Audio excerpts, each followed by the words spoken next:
क्या शेयर करने वाले हो आप क्लास में कल? Disney book. Disney book. तो चलो, जो भी आप कल क्लास में अपने फ्रेंड्स को बताओगे ना, हमारे को बताओ आप कल क्लास में करने क्या वाले हो। जाओ बुक लेके आओ। तो गाइस, आपको मैं यहाँ पे स्कूल्स के स्पेशल हेल्पर कॉन्सेप्ट के बारे में बताती हूँ। बाकी सारे स्कूल्स का तो मुझे पता नहीं, बट एमी के स्कूल में, एमी किंडरगार्टन में है, तो वहाँ तो ये होता ही है। मतलब जिस दिन से उसने स्कूल शुरू किया है, एवरी मंथ, हर दिन 2 बच्चे होते हैं जो कि स्पेशल हेल्पर होते हैं क्लास में, और पूरा एक कैलेंडर बना हुआ आता है कि आपके बच्चे का नाम किस किस दिन पे है और वो किस किस साथ पेयर्ड है। तो जैसे एमी इस महीने, एक तो महीने के बिगनिंग में पेयर थी किसी बच्चे के साथ, और एक कल वो स्पेशल हेल्पर है। हर महीने एक नया कैलेंडर आता है और उस पे नीचे लिखा भी होता है कि इस महीने के स्पेशल हेल्पर को क्या करना है। तो स्पेशल हेल्पर की कुछ स्पेशल ड्यूटीज होती हैं। एक तो वो सुबह जल्दी जाते हैं, जो एमी कभी भी नहीं गई है, और शाम को वो थोड़ा सा, मतलब 5-1 मिनट लेट निकलते हैं बाकी बच्चों से, क्योंकि वो टीचर्स की पहले तो थोड़ी बहुत ड्यूटीज़ में मदद करते हैं। जैसे प्ले के बाद क्लीन अप हो गया, थोड़ा बहुत बच्चों को ऑर्गेनाइज करना हो गया, उनकी क्यूज वगैरह बनानी हो गई, लाइन अप करना हो गया बच्चों को। इसके अलावा स्पेशल हेल्पर कुछ अपने बारे में शेयर करते हैं। वो एक थीम होती है हर महीने। जैसे एक बार एमी की थीम थी कि आप नेचर से रिलेटेड कोई भी चीज़ और उसके बारे में शेयर करोगे। Some people are later than me. तो उस दिन मैंने एमी को एक कॉकरोच दिया था, मतलब नकली कॉकरोच, कि कॉकरोच के बारे में शेयर करना क्लास में। कई बच्चे लीव्स लेकर आए थे, छोटे छोटे प्लांट्स लेकर आए थे, रॉक्स लेकर आए थे। अब किसी महीने स्पेशल हेल्पर को बोला उन्होंने कि भाई आप वॉक करने जाना अपने पेरेंट्स के साथ, और वॉक करते हुए कुछ भी आपको स्ट्रेंज सा, क्यूरियस सा या डिफरेंट सा दिखे वो कलेक्ट करना और वो क्लास में आकर दिखाना। अब किसी दिन स्पेशल हेल्पर को बोलते हैं किसी महीने की अपनी फेवरेट बुक लेकर आओगे, अपनी फेवरेट बुक के बारे से कोई भी स्टोरी सुनाओगे। किसी महीने बोलते हैं कि आप अपनी कोई भी ट्रिप आपने की होगी अपने पेरेंट्स के साथ, उस ट्रिप के बारे में बताओ। इससे ना बच्चे की पब्लिक स्पीकिंग स्किल्स भी डेवलप होती हैं और उनका जो स्टेज फियर होता है वो भी जाता है, बच्चे एक्सट्रोवर्ट बनते हैं। तो ये सारे फायदे हैं स्पेशल हेल्पर के, और मुझे पर्सनली कॉन्सेप्ट बहुत पसंद है। तो मैं कोशिश करती हूँ एमी को हर बार प्रिपेयर करने की, जब भी वो उसका नेक्स्ट डे स्पेशल हेल्पर होता है। पता नहीं कैसे करके आती है, बट कुछ तो करके आती होगी। Okay Amy, start. So this is my storybook, and I love to read it at bedtime. And I also like the stories, and there's something good about this story that I know what's the name of this story. The name of this story is 5-Minute Snuggle Stories. It's not name of the story, it's the name of the book. Okay, Emma, tell me one thing. When somebody is a special helper and they're present in the class, after that, do you kids ask any questions as well? Yeah, like why do you like it, or where do you keep it, or when did you get it, or where did you buy it from? So see guys, मतलब बच्चों की presentation के बाद उनके question answer round भी होते हैं। बाकी सारे बच्चे जो हैं, जो स्पेशल हेल्पर होता है, उनसे क्वेश्चन पूछते हैं। और अब ये हम मुझसे पूछ रही है कि any questions? Yes, we have a question. From where did you buy this book? I bought this book from Winners, and my mama chose this book for me to buy. Okay, and how much you paid for this book? I do not know how much. Any other question? No ma'am, thank you. Think of one, because there have to be other questions. There has to be a question. Good morning बेटू, school जाना है? I want to sleep for 5 more minutes. फिर back door से entry करनी पड़ेगी। आपकी teacher पापा को गुस्सा करेगी, आप तो लेट आते हो। चलो उठ जाओ बेटा। Hey guys, good morning. आज 21 जून है, ट्यूसडे, और आज है ऑफिस का दिन। तो बिल्कुल अभी ऑफिस पहुंची हूँ। टाइम हो रहा है 8:38। 7:20 पे मैं घर से निकली थी। आज ट्रैफिक फिर भी बेटर था लास्ट टाइम से। मैन, लास्ट टाइम तो मुझे ऑफिस आने का खौफ ही हो गया था। 1.5 घंटा लगा था, और भैया नींद इतनी आ रही थी रास्ते में, इतनी नींद आ रही थी। ये वीकेंड बहुत हेक्टिक था। मम्मा आए, फादर्स डे था, और अमित का बर्थडे था, पार्टी की। बहुत कम नोटिस पे, मतलब बहुत शॉर्ट नोटिस पे पार्टी की तैयारियां करी और सबको इनवाइट किया, और लकीली सभी आ भी गए। वी हैड गुड टाइम, आपने वीडियो में देखा भी है। रविश के पापा ने गेम खिलाई, सबने बहुत मजे किए यार, उस गेम में बहुत मजे किए। अभी ये वीक निकल जाए यार, अगला वीक लॉन्ग वीकेंड है, मतलब कैनेडा डे वाला, and we are going to Quebec. तो सुपर एक्साइटेड, बस ये वीक निकालने का वो है। उसके बाद मंडे ट्यूसडे वेडनेसडे 3 दिन ऑफिस जाना है, बस जाना नहीं है, घर से ही काम करूंगी।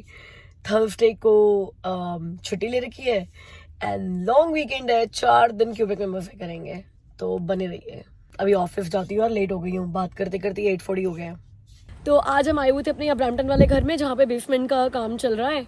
जो लोग रेगुलर है चैनल पे उनको तो पता ही होगा कि यार 3 महीने से बेसमेंट का काम चल रहा है। तो जो इस घर की बेसमेंट है वो लीगल करा रहे हैं। होपफुली 1 तारीख से उस बेसमेंट से पैसा आना शुरू हो जाएगा, मतलब रेंट पे देनी है हमने वो बेसमेंट। तो काफ़ी काम हो चुका है। मंडे को फाइनल इंस्पेक्शन बुक करा लिया उसकी हमने, लेकिन अगर अभी आप देखोगे ना आप कहोगे यार कैसे हो जाएगी मंडे को।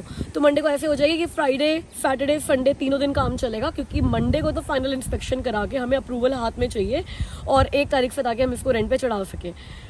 अभी कुछ एक्स्ट्रा काम कराया हमने, जो कि सिटी के हिसाब से, अप्रूवल्स के हिसाब से ज़रूरी नहीं भी था। तब भी हमें लगा कि यार पैसा लग ही रहा है बेसमेंट पे, तोड़ फोड़ हो ही रही है, तो करा लेते हैं। क्या कराया दिखाती हूँ आपको, आ जाओ। हालत देखो, इस घर की इंस्पेक्शन है मंडे की। तो मंडे से पहले ये सारा कुछ उठा के फेंकना है, ये सारा कुछ सेट करना है। हालत देखो यहाँ पर भी। तो हम बेसमेंट की ना वाटर प्रूफिंग करा रहे हैं, क्योंकि ये घर जैसे कि बंगलोज जो होते हैं ना, अब नए बंगलोज तो इतने कुछ खास यहाँ पे बनते नहीं है, बड़े पुराने बंगलोज होते हैं। ये घर भी आराम से 50 साल पुराना होगा, मतलब जो मेन इसका स्ट्रक्चर है। ये बात अलग है कि इसको अपग्रेड करा के, अपडेट करा के भाई आज की कंडीशन का रखा हुआ है, अच्छा रखा हुआ है। जब हमने घर खरीदा था तब ऊपर वाला जो पोर्शन था वो जो फेलर था उसने अपग्रेड किया था, और अब बेसमेंट हमने पूरी तोड़कर दोबारा बनाई है, तो बेसमेंट अपग्रेड हो गई है। तो पुराने घरों में ना ये प्रॉब्लम रहती है कि कई बार बेसमेंट में लीकेज हो जाती है। दो हमारे घर में अभी कोई लीकेज ऐसी थी नहीं, बट हमें ये लगा कि जब काम चल रहा है, नई बेसमेंट बन रही है, व्हाट इफ आज से 2 साल के बाद, 3 साल के बाद, क्योंकि घर तो पुराने हैं ही, कोई ना कोई इश्यू तो आएगा ही, लीकेज हो जाए तब क्या होगा। तो हमारे कॉन्ट्रैक्टर ने हमें ये सजेस्ट किया कि अब आप पैसा लगा रहे हो, पूरी बेसमेंट बना रहे हो, तो एक काम करो, बेसमेंट की ना वाटर प्रूफिंग भी करा लो, ताकि आप आगे आने वाले बड़े सारे सालों के लिए निश्चिंत हो जाओ। तो ये वाटर प्रूफिंग हुई है, एक कंपनी हायर की इसके लिए। तो उन्होंने क्या किया है, पहले पूरे बेसमेंट के आसपास की जो दीवारें हैं, जो ये बाहर का एरिया, उसको अच्छे से मशीनों से डिग किया है काफ़ी नीचे तक, और उसके बाद ये जो ब्लैक शीट्स हैं और जो ये ब्लू शीट्स हैं ये लगाई हैं, ताकि इनमें कभी भी कोई भी, जैसे कि रेन वाटर हो गया, यहाँ पे स्नो होती रहती है, वो पानी में कन्वर्ट हो जाती है, तो वो जो ये ग्राउंड है ना उनमें सीप इन होकर अंदर चली आती है, और फिर कई बार अगर क्रैक्स होते हैं ब्लॉक्स में या दीवारों में, तो वो बेसमेंट में आ जाते हैं। तो इस तरीके से अगर आप ये शीट्स पूरी लगाकर, ये वाटर प्रूफ शीट्स लगाकर कवर कर देते हो, तो देर इज़ नो वे कि कभी भी बेसमेंट में लीकेज का कोई इशू आएगा। ये पूरी फाउंडेशन तक खुदाई हुई है, जहाँ तक इस घर की फाउंडेशन थी वहाँ तक खुदाई होकर ये पूरा हमने वाटर प्रूफिंग कराई है। And that was not the requirement to have a legal apartment, लेकिन फिर भी हमने कहा काम चल रहा है तो करा लेते हैं।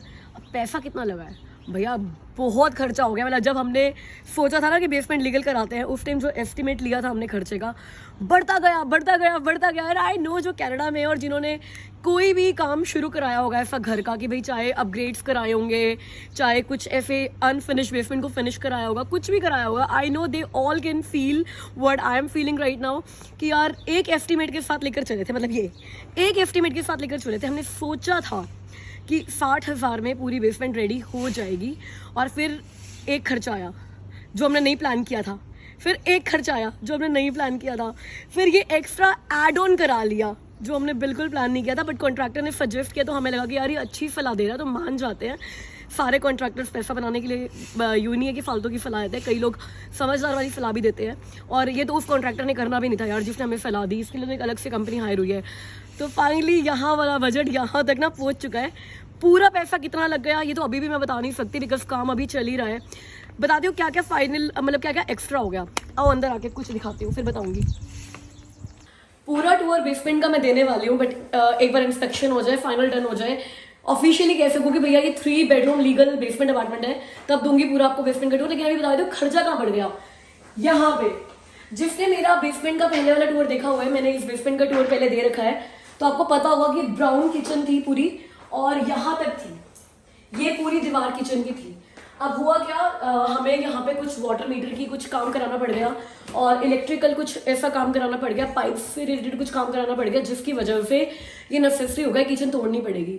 जब हमने सोचा था कि बेसमेंट लीगल करा रहे हैं, ये प्लान में नहीं था कि किचन तोड़ेंगे। किचन परफेक्ट थी, बहुत बड़ी थी, बहुत बढ़िया थी, तो हमें लगा किचन एज इट इज रहेगी, और जो हमने सोचा था खर्चे वर्चे में, उसमें भी किचन ऐड नहीं करी थी।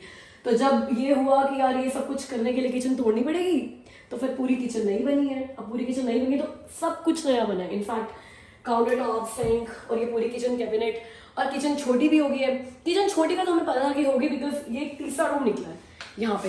अब ऐसे तो पूरा डोर ही हो जाएगा यार। यहाँ पे क्या था, पहले लॉन्ड्री थी और एक वॉशरूम था और एक कोल्ड स्टोरेज था।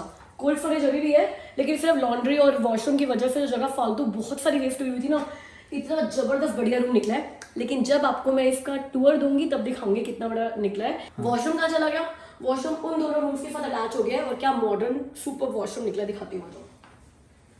लाइट नहीं है यार अभी ना, क्योंकि इलेक्ट्रिकल का फाइनल काम रहता है, इसलिए अच्छे से टूर नहीं दे पा रही मैं। ये देखो, तो ये एक और कमरा होगा, ये दूसरा कमरा, और ये वॉशरूम। आगे हम अंदर का देख रहा हूँ, तो ये 1, 2 और वो तीसरा रूम, तो 3 रूम्स की बेसमेंट तैयार हो रही है। तो पहला अनप्लान्ड खर्चा तो ये हुआ था कि यार ये किचन पूरी नहीं बन पाई, ज्यादा खर्चा नहीं लगा इस पूरी किचन को बनाने में। अब इसके अलावा जैसे कि जो हमने ये बाहर पूरी वाटर प्रूफिंग कराई है, अभी तक हमारी 4 इंस्पेक्शन हो चुकी है। हाँ जी कॉन्ट्रैक्टर साहब, 4 इंस्पेक्शन हो गया, कितनी इंस्पेक्शन हो गया? आ जाओ ना यहीं पे, आ जाओ फिर। हाँ जी बताओ, कितनी इंस्पेक्शन हो गई हमारी अभी तक?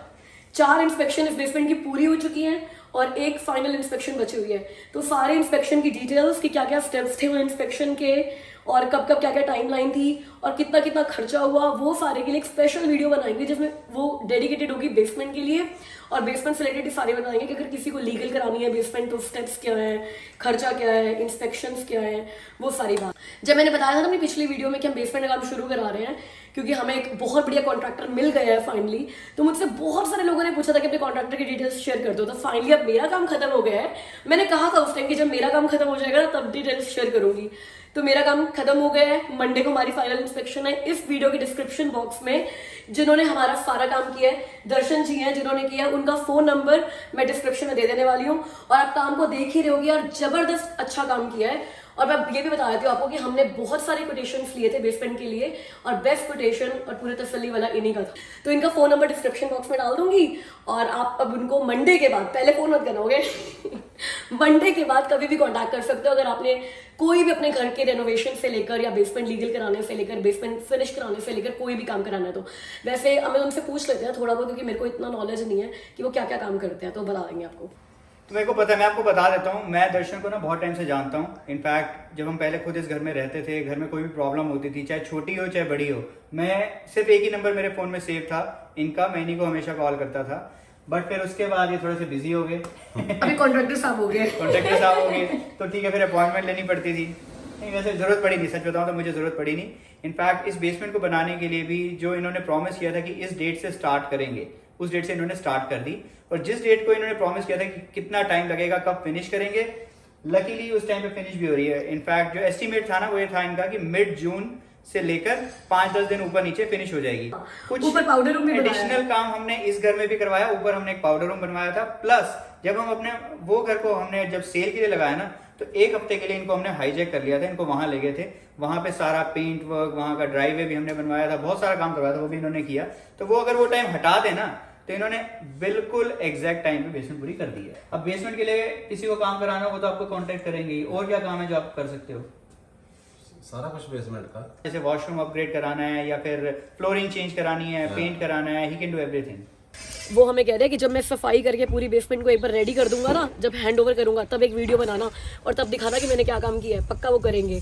पूरी जब की मिल जाएगी ना हमारे हाथ में कि भैया आप सब कुछ रेडी होकर, ये लीगल परमिट रहा और ये आपकी की रही, तब आपको दोबारा बताऊंगी कि आपके फाइनल, मतलब इतना बड़ा कोई डिटेल टूर नहीं देने वाली, डरना मत, लेकिन बताऊंगी कि फाइनली कैसा लुक आ रहा है।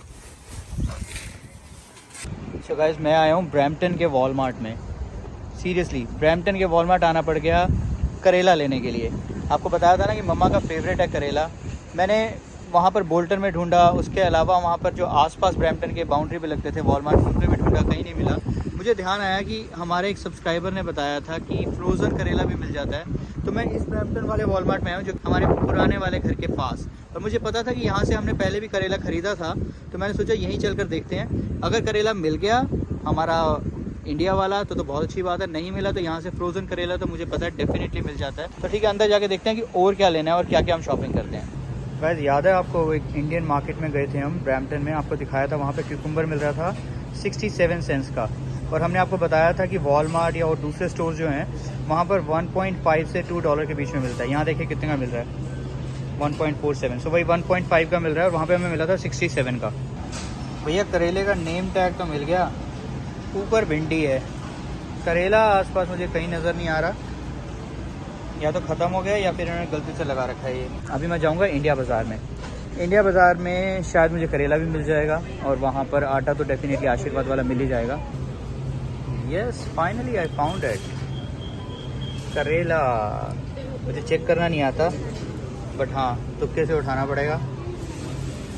आई जस्ट होप कि अच्छा निकले, नहीं तो मम्मा से खूब डांट पड़ेगी। मम्मा कहेगी ये क्या उठा के ले आया है। गाइस पीछे स्काई देख रहे हो, कितना ब्यूटीफुल लग रहा है। और लगे भी क्यों ना, आज फर्स्ट डे ऑफ समर है कनाडा में। It's June 21st, Tuesday, the first day of summer finally in 2022। I am so happy, और इसीलिए मैं वॉक पे आई हूँ। रात के बज रहे हैं 9:02। लग रहा है कहीं से कि रात के 9:02 हो रहे हैं। And seriously I am so obsessed with the sky. I know कुछ लोग बोलेंगे बेवकूफ़ लड़की है, जब देखो यही बोलते रहती है, ट्रीज देखो, ये स्काई देखो, ये क्लाउड देखो, ये रेन देखो। बट आई गेस इन्हीं छोटी छोटी चीज़ों में ना हमें खुशियाँ ढूंढनी चाहिए, खासकर जब आपको 90 डेज ऑफ समर मिलती है तो। और क्योंकि आपको 90 डेज ऑफ समर मिलती है कनाडा में, तो एक भी समर का दिन ना अंदर बैठकर वेस्ट बिल्कुल नहीं करना चाहिए। मैं हेल्थ केयर इंडस्ट्री में काम करती हूँ, बहुत सारी नर्सेज हैं जिनको मैं रिक्रूट करती हूँ। पता है नर्सेज क्या करती है, विंटर्स में ना डबल शिफ्ट लगाते हैं वो लोग, कि भाई जितनी आवर्स दे सकते हो दे दो। और कहीं पर मैं उनको बोलती हूँ यार एग्जॉस्ट नहीं हो जाओगे, इतना काम क्यों कर रहे हो? तो पता क्या बोलते हैं, यार समर्स पूरी ब्रेक लेंगे, क्योंकि समर्स काम करने का टाइम नहीं होता। मतलब जो लोग आवर्स पे काम करते हैं ना, और वो अपने आवर्स खुद चूज़ कर सकते हैं, they really prefer to take all summers off और पूरा कनाडा घूमने जाओ, रोड ट्रिप्स करो। समर्स में कनाडा में रोड ट्रिप्स करना could be the best thing you can do in Canada. अभी सामने दिखाऊँ आपको सीन, मेरी आज की इवनिंग वॉक के व्यूज़ देख रहे हो? ओह गॉड, looking so beautiful। और ऐसे व्यूज और ऐसे स्काई और ऐसी रोड्स के लिए आपको और कहीं नहीं जाना, बस अपने घर से बाहर निकलना है और बस राइट मुड़ जाओ, लेफ्ट मुड़ जाओ, ऐसे व्यूज ही मिलेंगे आपको।